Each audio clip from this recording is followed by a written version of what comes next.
ஊரக வளர்ச்சித்துறை, இது மாதிரி நிறைய டிபார்ட்மெண்ட்ஸில் இருந்திருக்காரு. துரைமுருகன் ரொம்ப சீனியர் மோஸ்ட். அதனால அதில் வந்து பல கோடி ரூபாய்கள் வந்து வருமானம் ஈட்டியதாக தான் இவர் மேலே இது இருக்குது. அது மட்டுமல்ல, அந்த ஏரியாவில் வந்து பார்த்திங்கன்னா வேலூர் பகுதியில் இந்த காட்பாடி, குடியாத்தம் இந்த பகுதிகளில் வந்து மணல் அள்ளுறதுல வந்து நிறைய அவங்க குடும்பத்தினர் சம்பாரிச்சிருக்காங்க. இவர் பினாமியா அப்பாயிண்ட் ஆன ஆளுங்க தான் அதெல்லாம் பண்ணுறது. இடி வந்து உற்று நோக்கி கொண்டு இருக்கு. இந்த கேஸ் வந்து இதுவான க்ளோஸாக ஆகலைன்னு வச்சுக்கோங்களேன். இடி வந்து உள்ளே இறங்கி வந்து களத்தில் இந்த கேஸை எடுத்து ஏற்கனவே ஒரு செந்தில் பாலாஜிக்கான விவரம் மாதிரி தான் இவருக்கும் வந்து நடக்கும். மறுபடியும் வந்து இடி கையில் எடுக்கக்கூடிய சூழ்நிலை உருவாகும். ஏற்கனவே வந்து 2019 தேர்தலில் வந்து பணப்பட்டுவாடால அவங்க நிறைய பிடிச்சாங்க. அந்த தண்ணி கேன் கம்பெனிலாம் வச்சுருக்காங்க, அங்கே போய் பிடிச்சாங்க. அப்புறம் இந்த கிங்ஸ்டன் இன்ஜினியரிங் காலேஜ், அப்புறம் துரைமுருகன் எஜுகேஷனல் ட்ரஸ்ட்டு, இங்கெல்லாம் போய் ஒரு 10 லட்சம் எப்படியோ ஒரு 10 லட்சம் 15 லட்சம் அங்கங்கே பிடிச்சிட்டாங்க. மீதி இருக்க பணம்லாம் எங்கே போச்சுன்னு தெரியல. அந்த தேர்தல் செலவுக்கு மட்டும் வந்து பார்த்திங்கன்னா ஒரு 100 கோடி ரூபாய் செலவு பண்ணுறது. ஸோ அந்த அளவுக்கு பணங்களை வந்து வாரி இறைச்சி இது பண்ணியிருக்காங்க. அப்போ 100 கோடி ரூபாய் செலவு பண்ணுறாங்கன்னா கதிரானந்த் அவருடைய தேர்தல் செலவுக்காக, அப்போனா நீங்கள் பார்த்துக்கோங்க எந்த அளவுக்கு அவங்ககிட்ட பணம் இருக்கும், சொத்து மதிப்பு இருக்கும் பார்த்துக்கோங்க.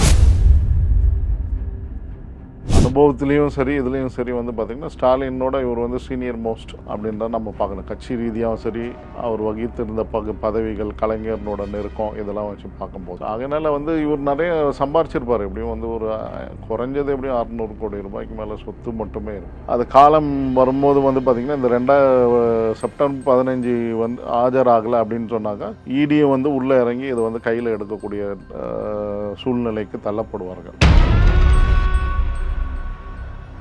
என்ஃபோர்ஸ்மெண்ட் டைரக்டரேட் ஒரு வேலையை செய்யுதுன்னா அவங்களுக்கு எந்தெந்த யாரெல்லாம் இவங்களுக்கு ரொம்ப நெருக்கமானவர்கள், யாரெல்லாம் இவங்களுக்கு வந்து மணி சப்ளை சோர்ஸு, பணப்பட்டுவாடா சோர்ஸு, இதெல்லாம் அனலைஸ் பண்ணி வச்சுருப்பாங்க. ஸோ அவங்கள லாக் பண்ணிட்டா இவங்கள பிடிச்சிடலாம் அப்படின்ற நோக்கத்தை எண்ணத்தோடு தான் வந்து களத்தில் வந்து இடியினோட மறைமுக வேலையாக கூட இருக்கலாம்.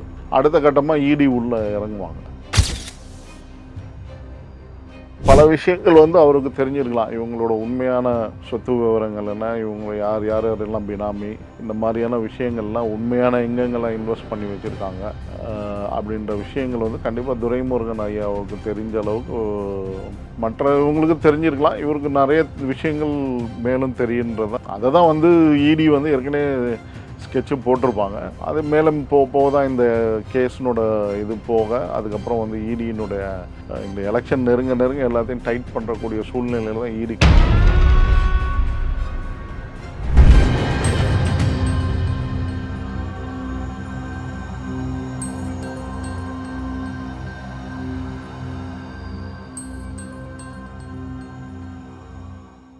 ரியல் ஒன் நேயர்களுக்கு வணக்கம். இன்று நம்மளுடைய நேர்காணலுக்கு அரசியல் விமர்சகரான திரு சரவண பெருமாள் அவர்கள் நினைச்சிருக்காங்க. சார் வணக்கம். வணக்கம்.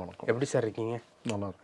இப்போ துரைமுருகன் மேலே வர்ற ஆகஸ்ட் 15ஆம் தேதிக்குள்ளே பிடிவாரண்ட் கொடுக்க உத்தரவிடணும் அப்படின்னு கோர்ட்டுக்கு இடி வந்து ஒரு கோரிக்கை மாதிரி ஒரு விஷயமா கேட்டிருக்காங்க. இப்போ இதில் என்ன ஒரு கேள்வி அப்படின்னா, அவங்க சொல்லியிருக்கக்கூடிய ஒரு விஷயம் 2006 to 2011 அந்த கலைஞர் இருந்த அந்த டைமில் குறிப்பாக 2 வருஷம் சொல்லப்படுது. 2007 to 2009 அந்த டைமில் வருமானத்துக்கு அதிகமாக சொத்து சேர்த்ததா இடி வந்து புகார் சொல்கிறாங்க. எவ்வளோ சேர்த்துருக்காரு அப்படின்னு பார்த்தீங்கன்னா 3.5 கோடி ரூபாய் கிட்ட வருது. ஒரு சில செய்திகளில் 1.5 கோடி ரூபான்னு சொல்கிறாங்க. இப்போ இந்த கேஸில் தான் செப்டம்பர் 15ஆம் தேதி வந்து துரைமுருகனை வந்து லாக் பண்ணியிருக்காங்க. பிடி வாரண்ட்டும் கொடுக்கணும் அப்படிங்கிற ஒரு விஷயத்தையும் சொல்லியிருக்காங்க. டிஎம்கேல ஒரு சீனியர் மினிஸ்டர், டிஎம்கேல மட்டும் இல்லை, ஓவரால் சட்டமன்றத்திலே ஒரு சீனியர் மினிஸ்டர். இவருக்கு அடுத்தபடியாக செங்கோட்டையன் இருக்கார், அவரும் ஓவராலாக ஒரு சீனியர் மினிஸ்டர். இப்போது துரைமுருகனுக்கு 87 வயசு ஆகுது. பிடி வாரண்ட் கொடுத்துட்டாங்கன்னா கண்டிப்பாக ஜெயிலுக்கு போகணும். எப்படி ஜெயிலுக்கு போகிறதுக்கு எது வாய்ப்பு இருக்கா? என்ன சுச்சுவேஷன் நிலவுது? லஞ்ச ஒழிப்புத்துறையில் வந்து நம்மளுடைய 96 உண்மையிலே சொல்ல போனால் 96லேருந்து 2001 வந்து திமுகவினோட ஆட்சி நடைபெற்றது. மத்தியில் வந்து அவங்க வந்து தேவகவுடா கவர்மெண்ட்டோட கூட்டணி, இங்கே வந்து நம்மளுடைய சைக்கிள் சின்னம் தமாகவோட கூட்டணி வச்சு வெற்றி பெற்றாங்க. ஸோ அந்த கூட்டணியில் தான் வந்து துரைமுருகன் அவர்கள் வந்து நீர்வளம் சார்ந்த துறை அமைச்சராக பதவியேற்கிறார். அதில் வந்து பார்த்திங்கன்னா அந்த பீரியடில் தான் இந்த சொத்துக்கள் வந்து முறையற்ற முறையில் வந்து சம்பாதிச்ச இதில் பணத்துலேருந்து வந்து சொத்துக்கள் வாங்கியிருக்காரு அது மட்டும் இல்லாமல் அவங்க மனைவி பேர்லேயும் சரி, அவங்க பையன் பேர்லேயும் கதிர் ஆனந்த் மருமக, அப்புறம் வந்து அவங்க சொந்தக்காரவங்க ஒரு சிலரோட இதில் பேரில் இருக்குது அப்படின்றது தான் இது.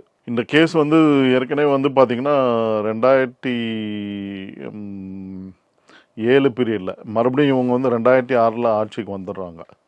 2001 6 வரைக்கும் ஜெயலலிதா அம்மையார் ஆட்சி. இது 96 2001 வரைக்கும் நடக்குது இந்த ஊழல் குற்றச்சாட்டு. 2001 6 வரைக்கும் ஜெயலலிதா அம்மையார் ஆட்சியில் வந்து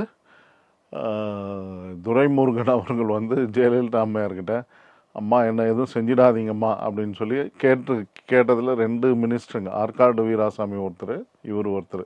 எப்போ? 2001 6 ஜெயலலிதாவனோட ஆட்சியில். அந்த அம்மா ஆட்சி காலத்தில் வந்து துரைமுருகன் வந்து பத்திரிகையெல்லாம் அதை வந்து குறிப்பிட்டு காமிச்சிருக்காங்க ஒரு சில பத்திரிகையில். இவங்க போய் ஜெயலலிதா அம்மையார்கிட்ட கேட்டதாகவும், எங்களை எதுவும் செஞ்சிடாதீங்க, எங்களுக்கு எதுவும் தெரியாது. ஏன்னா அந்த அம்மா மேலே நிறைய வழக்குகள் போட்டாங்க கருணாநிதி ஆட்சி 96 2001 பீரியடில்.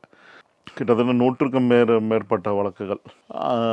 அதனால் அந்த பீரியடில் தான் இந்த வழக்கானது பதிவு செய்யப்படுகிறது. லஞ்ச ஒழிப்புத்துறை வந்து பதிவு செய்கிறது, அதை விசாரணை மேற்கொள்கிறாங்க. 2007 வந்து ட்ரையல் கோர்ட் என்ன பண்ணிடுதுன்னா அவரை வந்து விடுவிச்சிடுறாங்க.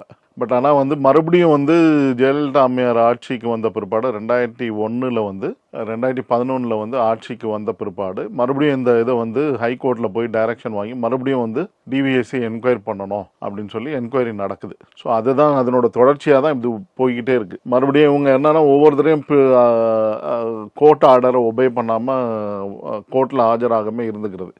மாதிரி ஆர்டர் ரீஇஷ்யூ பண்ணுறது, பிடிவாரண்ட் கொடுக்குறது, மறுபடியும் ஆஜராவாங்க, அப்புறம் வாயிலாக போகும். இப்படி தள்ளி போயிட்டே இருக்குது இந்த கேஸு. இப்போ வந்து மறுபடியும் அதே இஷ்யூ தான், ஆஜராகாமே இருக்காங்க துரைமுருகன் அவரும் சரி, அவங்க மனைவியாரும் சரி. அதுக்காக தான் வந்து இப்போ என்னன்னா இந்த மறுபடியும் வேலூரில் இருக்கக்கூடிய ஸ்பெஷல் கோர்ட் இந்த இதை மட்டும் குற்றத்தை மட்டும் விசாரிக்கக்கூடிய ஸ்பெஷல் கோர்ட்டுக்கு ஹைகோர்ட் ஆர்டர் பிரகாரம் வந்த அந்த 2011 அப்புறம் வந்த ஆர்டரில் வந்து இதை வந்து விசாரிச்சுட்டு இருக்காங்க மறுபடியும். ஸோ மறுபடியும் அப்பியர் ஆகாமல் இருந்தால் வந்து கண்டிப்பாக உறுதியாக அரெஸ்ட் செய்யப்படுவார் அப்படின்றது தான் விஷயம். இந்த செப்டம்பர் 15 ஆக வேண்டும்.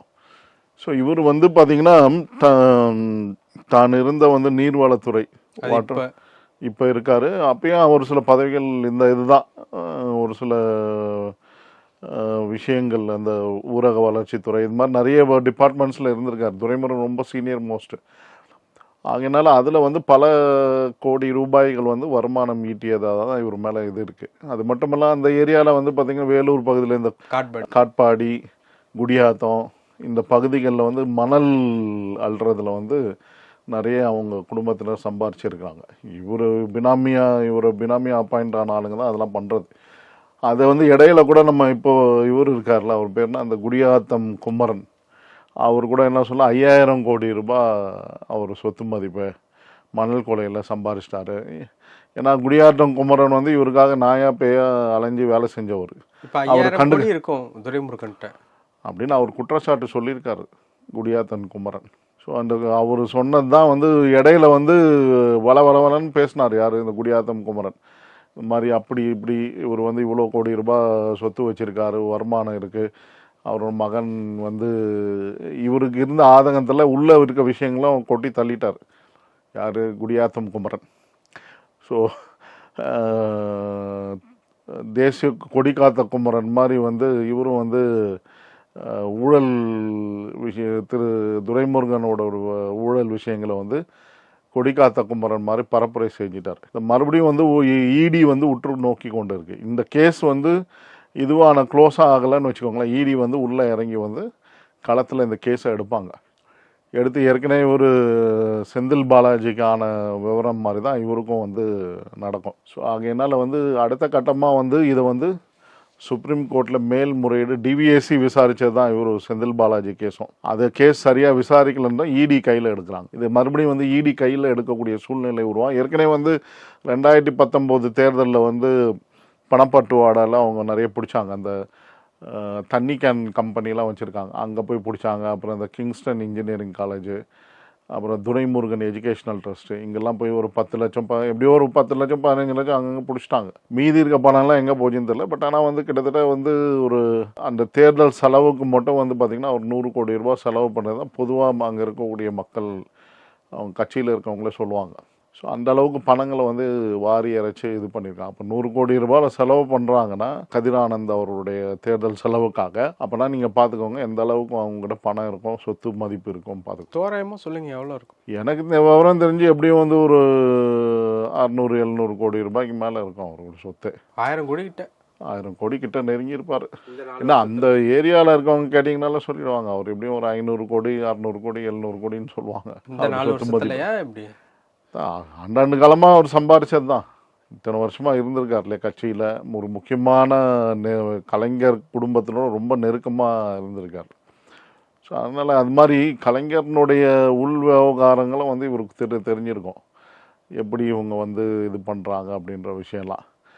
அவர் வந்து எப்படியோ வந்து மெல்லவும் முழுங்காமல் கக்கவும் முடியாமல் வந்து தன்னுடைய சீனியர் மோஸ்ட் பொசிஷனை வச்சுக்கிட்டு அங்கே எப்படியோ ஸ்டாலின் ஐயா கிட்ட இருக்கார்.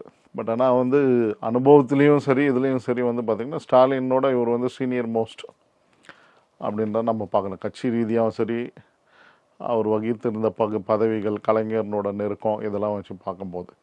ஸோ அதனால் வந்து இவர் நிறைய சம்பாரிச்சிருப்பார். எப்படியும் வந்து ஒரு குறைஞ்சது எப்படியும் 600 கோடி ரூபாய்க்கு மேலே சொத்து மட்டுமே இருக்கும். ஸோ அந்த இதெல்லாம் வந்து வச்சுக்கிட்டு தான் வந்து இன்றைக்கி வந்து பார்த்திங்கன்னா இதை வந்து இந்த டேட்டாலாம் இடி எடுத்திருப்பாங்க, இவரோட உண்மையான ரிசோர்ஸ் என்ன அப்படின்னு.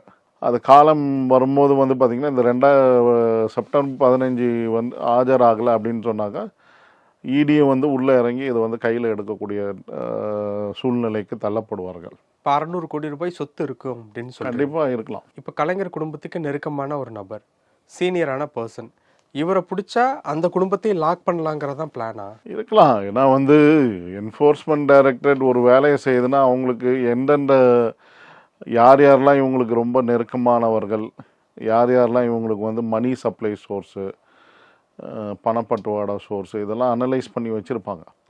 ஸோ அவங்கள லாக் பண்ணிட்டா இவங்கள பிடிச்சிடலாம் அப்படின்ற நோக்கத்தை எண்ணத்தோடு தான் வந்து களத்தில் வந்து இடியினோட மறைமுக வேலையாக கூட இருக்கலாம். அது அடுத்த கட்டமாக இடி உள்ள இறங்குவாங்க. இப்போது இவருக்கு மூத்த குடும்பத்தினுடைய ரகசியம்லாம் தெரியுமா? கண்டிப்பாக தெரிஞ்சிருக்க வாய்ப்பு இருக்குது. ஏன் தெரியாது? இவருக்கு தெரியாமல் நிறைய விஷயங்கள் கலைஞர் கூட செஞ்சிருக்க மாட்டார். அப்படியா?